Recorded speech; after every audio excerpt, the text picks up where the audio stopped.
So at the end of every year, what I really like to do is go back through and kind of recap what baits were the top baits for that entire year. Because every year we have new baits coming out and there's new techniques constantly being thrown out there.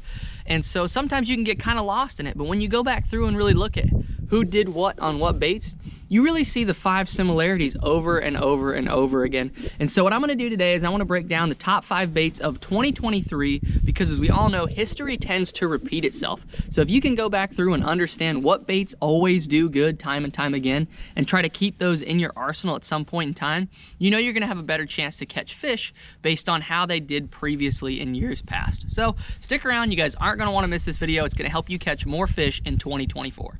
So when you start to look at all the tournament results, it's really funny to see how hype people get about all the new baits that come out every year, but it's also funny to see how much they really don't play in tournaments over and over and over again. And so let's talk about some of the best moving baits that were popular in 2023 and that had the best results.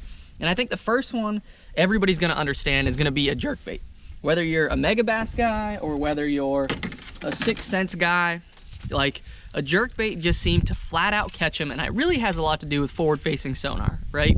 You can really just see how fish react to it, and you can catch a lot of those fish that people typically didn't even know were there. And so it was just a bait that seemed to play over and over and over again, whether you were on a smallmouth fishery, whether you were on a largemouth fishery, and it played in places that we really never expected it to. Whether it was Patrick Walters on Lake Fork, or whether it was Brandon Polinick on Santee Cooper, where we are actually right now, throwing really, really big jerk baits. It just seems like it is one of those baits that no matter what goes on in the industry, no matter what goes on in the fishery, people are just gonna flat out catch them on a jerk bait. And that's whether you have forward-facing sonar or not. It's just one of those baits that triggers fish, causes them to react 365 days a year, and it plays in everybody's arsenal if you're that type of guy, if you like to throw a jerkbait. And it really didn't matter where you were at in the country, it just seemed like that jerkbait flat out caught him. And so as always, I'll have some of my favorites linked down below like I always do, but that's number 1 on the list this year was a jerkbait. It flat out caught him. That Vision 110 is a phenomenal jerkbait like we've always talked about. And then that 6 cents provoke is seemingly getting better and better and better. And they also have a 6 cents provoke that's a silent version that I really, really like. But those 2 are my top ones.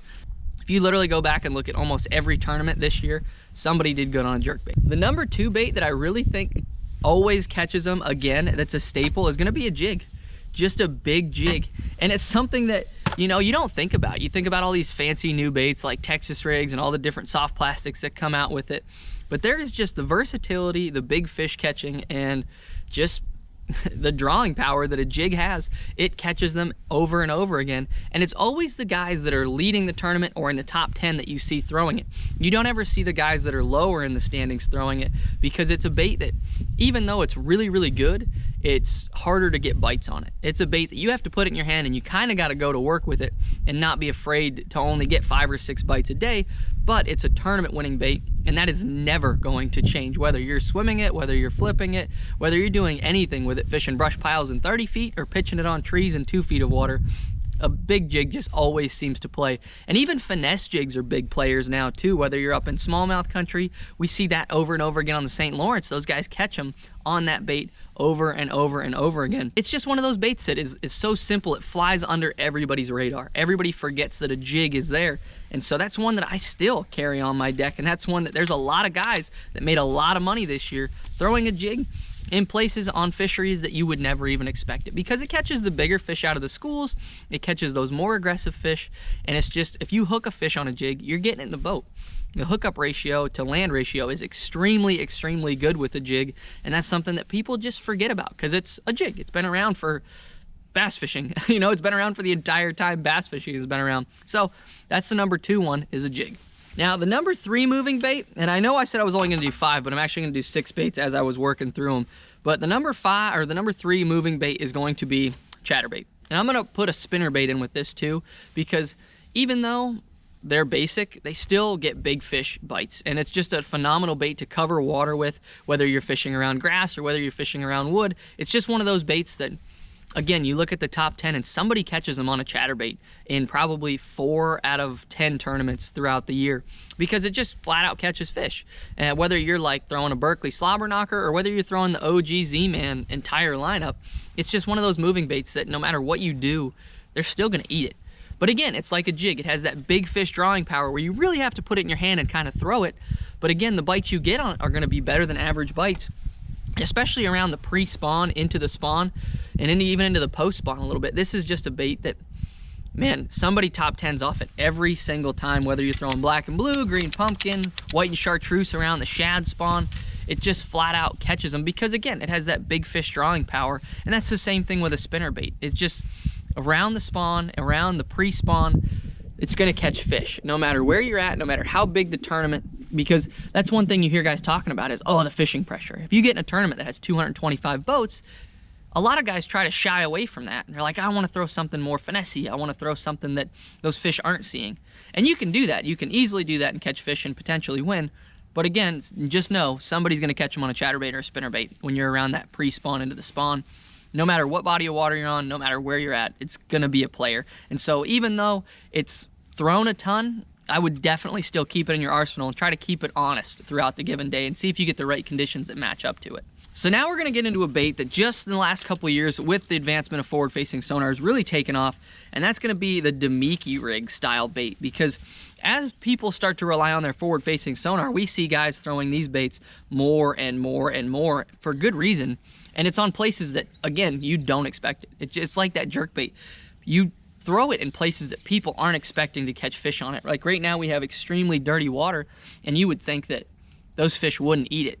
But with forward-facing sonar, you can make those precise casts and put it right over top of their heads, and again, catch those fish that nobody even thought would eat it, or that even thought were there.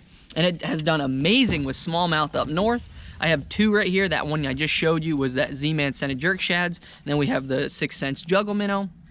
It's when you're getting on suspended fish that are out there cruising looking for bait, there is honestly no better bait than one of these Demiki rig style baits, because you can just cover the water, make those direct casts to those fish, and it looks so natural, and those fish are super aggressive feeding that they come right up and eat it. And so if you're a forward-facing sonar guy, this has got to be on your deck this coming year, because again, they just flat out eat it. And it's one of those baits that now with forward-facing sonar, it's not gonna go away. It is gonna be in somebody's arsenal, and somebody is gonna top 10 on it and win on it no matter where we go.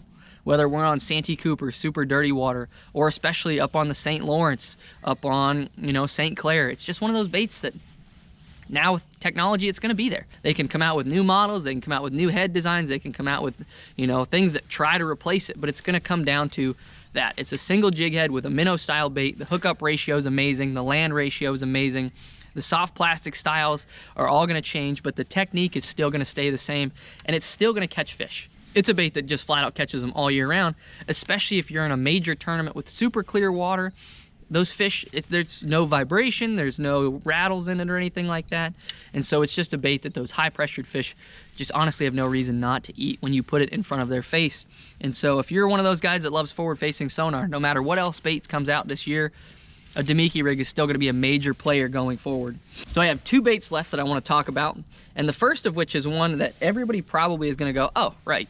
And that is a pink drop shot worm. Whether you're throwing a robo worm like this one, whether you're throwing the Z-Man lineup, whether you're throwing any brand worm, that pink worm on a drop shot is just so dang deadly, no matter where we seem to go across the country. And I don't even know why.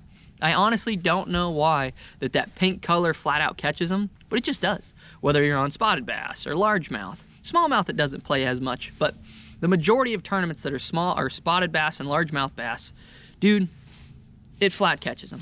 And it's a southern thing for the most part, but dude, when you get around them, we saw so many tournaments won and so many top 10s on it this past year in 2023, that it's one of those baits that it's just hard not to have in the rod locker at some point in time, because if you get around schools of fish, isolated targets, and you pitch this out there, they're gonna eat it.